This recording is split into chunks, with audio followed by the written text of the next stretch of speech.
जब किसी परिवार में किसी बच्चे को सेना की नौकरी मिलती है, पूरे इलाके में उनका सम्मान होता है। और दुख के साथ साथ जब एक पार्थिव शरीर गांव आता है, आंखों में आंसू होने के बावजूद उस इलाके का सीना गर्व से चौड़ा हो जाता है कि हमारे बच्चे ने जो है देश के लिए सर्वोच्च सम्मान दिया है। सेना का सवाल देश की सुरक्षा का सवाल है, आप इसको मजाक मत बनाइए। जो लोग अग्निपथ योजना का फायदा गिना रहे हैं, ऐसा लग रहा है कि कोई चीज वो बेचने की कोशिश कर रहे हैं, जैसे सेल्समैन की भाषा होती है ना, वाह मेगा बम्पर ऑफर चल रहा है, आपको 20 लाख रुपया भी मिल जाएगा, 4 साल में आप रिटायर भी हो जाएंगे, फिर आपको रिजर्वेशन भी मिल जाएगा। इस भाषा की मानसिकता को समझने का प्रयास कीजिए।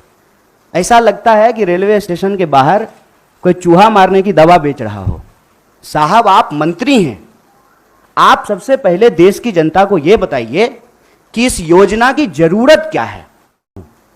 कि सब लोग यही कह रहे हैं कि सबसे ज्यादा हिंसा बिहार में भड़क रही है। मैं इस बिंदु पे आपसे कुछ बात करना चाहता हूं। हर साल जब 50,000 से ज्यादा भर्तियां और नियमित भर्तियां, जिसमें टीए भी है, डीए भी है, पेंशन भी है, सेंट्रल स्कूल में एडमिशन का भी प्रावधान है, रेलवे का भी टिकट मिलेगा, हवाई जहाज का भी टिकट मिलेगा, और अगर सर्वोच्च बलिदान आप देते हैं, आपको शहादत होती है, तो आपके परिवार का भी ख्याल रखा जाएगा। इन तमाम बातों को छोड़ करके मंत्री कह रहे हैं कि आपको 20 लाख रुपया मिल जाएगा इस उम्र में। यह वही भाषा नहीं है कि प्रधानमंत्री जी बोले थे कि काला धन वापस आ जाएगा तो आपके खाते में 15 लाख रुपया मिल जाएगा। मिल गया क्या 15 लाख रुपया? जिस खाते में 15 लाख रुपया मिलने वाला था ना, उसी खाते में 20 लाख रुपया भी मिलेगा। इस मानसिकता को समझने की जरूरत है, और इसीलिए हम लोग इस योजना की जरूरत पे सवाल उठा रहे हैं। जब देश में एक नियमित भर्ती प्रक्रिया है, 2014 में देश बना है, उससे पहले क्या आर्मी में लोग बहाल नहीं होते थे? क्या हमारे पास जो एक प्रक्रिया नहीं थी, उस प्रक्रिया को खत्म करने का कारण क्या है? तब सरकार के कुछ दावे बताए जा रहे हैं। दावा क्या है? दावा यह है कि हम चाहते हैं कि हमारे देश के नौजवानों को रोजगार मिले। ये तो आप चाह रहे हैं, ये आप वादा भी कर चुके हैं कि हर साल आप 2 करोड़ नौकरी देंगे। उस 2 करोड़ नौकरी को छोड़ करके पीएमओ ने अभी ट्वीट किया कि हम 10 लाख रोजगार देंगे।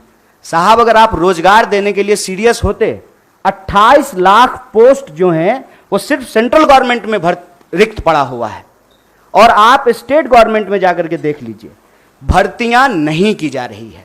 हकीकत क्या है? हकीकत यह है कि ये असली बात देश की जनता से छुपाना चाहते हैं। असली बात क्या है?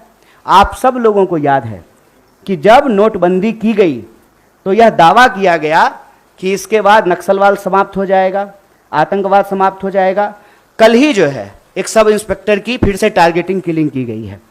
नक्सलवाद की घटनाएं हो रही हैं, आतंकवादी घटनाएं लगातार हो रही हैं। अगर नोटबंदी करने के बाद आतंकवाद समाप्त हो जाता तो पुलवामा की घटना कौन करके गया है?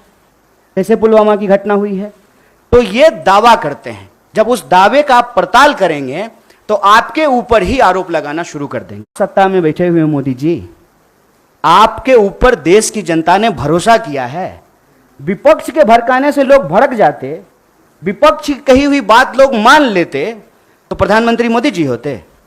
इस देश के लोगों ने मोदी जी के ऊपर भरोसा किया, और मैं याद दिलाना चाहता हूं कि ये वही नौजवान हैं, ये उस वक्त हिंसा नहीं किए जब इनके माँ बाप हजारों किलोमीटर पैदल चल करके अपने घर गए।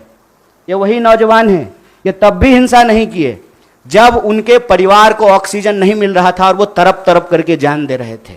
ये तब भी हिंसा नहीं किए जब आपने हर साल 2 करोड़ नौकरी नहीं दी। मैं देश की सरकार से, भारतीय राष्ट्रीय कांग्रेस की तरफ से यह अपील करना चाहता हूं कि ये कोना कोना कौन कोना सोतली पुतो कोना खेलना बंद कीजिए। आप हकीकत में बताइए कि रियलिटी क्या है। क्या आपने विपक्ष को पूछा? आपने विपक्ष को पूछा कि हम कोई योजना ला रहे हैं? आपने कोई पार्लियामेंट्री कमेटी की मीटिंग की? या आपने नौजवानों को पूछा कि हम आपका भलाई करना चाहते हैं किसानों की तरह, और नौजवान कहते हैं कि हमको ये भलाई नहीं चाहिए? इस मनोदशा को समझिए साहब। हम ऐसे गांव से आते हैं, ऐसे इलाके से आते हैं, कोई ऐसा साल नहीं गुजरता है साहब कि हमारे इलाके में कोई शहादत न हो।